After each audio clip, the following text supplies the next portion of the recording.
समाचार agency of India की Sai news में खबर @1 मिनट में आपका स्वागत। स्मृतियों में, धर्मशास्त्रों में ही पूजा की पद्धति बताई गई है, प्रतिष्ठा की पद्धति बताई गई है। तो इसके जानकार धर्माचार्य होते हैं। तो जो धर्माचार्य हैं वो धर्म के ज्ञाता हैं, जो राजनीतिज्ञ हैं वो राजनीति के ज्ञाता हैं। इसी तरह से जो कानूनविद है वो कानून का ज्ञाता है, जो स्वास्थ्य के बारे में जानकारी रखता है वो उसका विशेषज्ञ है।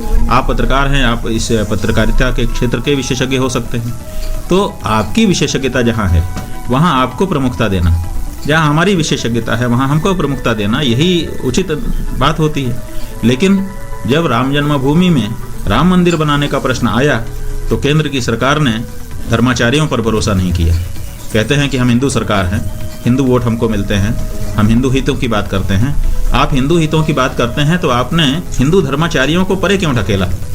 हिंदू धर्माचार्यों पे आखिर किस कारण से आपको विश्वास नहीं है, ये एक बड़ा प्रश्न है।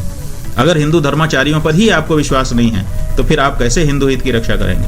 आपने ट्रस्ट बनाया, चारों शंकराचार्यों, 5 वैष्णवाचार्यों, 13 अखाड़ों के प्रमुखों का एक ट्रस्ट पहले से बना हुआ था, रामालय ट्रस्ट। आपने उसको हटा दिया, हटा करके आपने नया ट्रस्ट बनाया। ये भी नहीं बताया कि हम इस ट्रस्ट को क्यों हटा रहे हैं। आपने किसको बना दिया? हमने गिना दिया। आपने अपने संगठन के, आपके लोगों को बना दिया।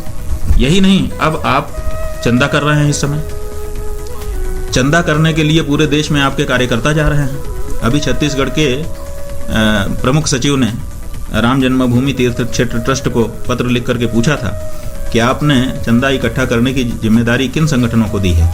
तो वहाँ से लिख करके आ गया है वो पत्र कि हमने राष्ट्रीय स्वयंसेवक संघ और विश्व हिंदू परिषद को ये जिम्मेदारी दी है। अब सवाल ये है कि सरकार या कोई ऐसा बड़ा संस्थान जैसे राम जन्मभूमि ट्रस्ट जैसी, जब ऐसे लोग कोई कार्य करते हैं तो निष्पक्षता, पारदर्शिता और विशेष करके आर्थिक मामलों में होनी चाहिए। ये आर्थिक मामला है, आप कलेक्ट कर रहे हैं रुपया, इसमें अमानत में खयानत ना हो जाए, इसका तो विचार करना पड़ेगा। तो सबसे पहली बात है, जब ऐसा कोई प्रकरण आता है आर्थिक, तो 2 चीज़ों, और आपने इसको राम जन्मभूमि के मंदिर को भाजपा का मंदिर बना दिया। अब भाजपा के ही लोग इसमें सब कुछ करेंगे, भाजपा के ही ट्रस्ट में रहेंगे, भाजपा के ही चंदा देंगे, भाजपा के ही चंदा वसूलेंगे।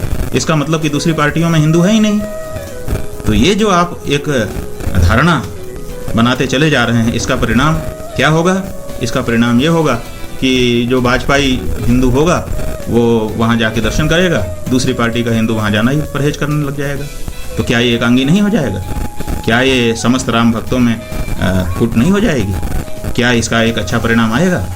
ऐसे बड़े सारे प्रश्न हैं। तो इसलिए हर तरफ अंधेरा ही दिखाई देता है राम जन्मभूमि के मामले।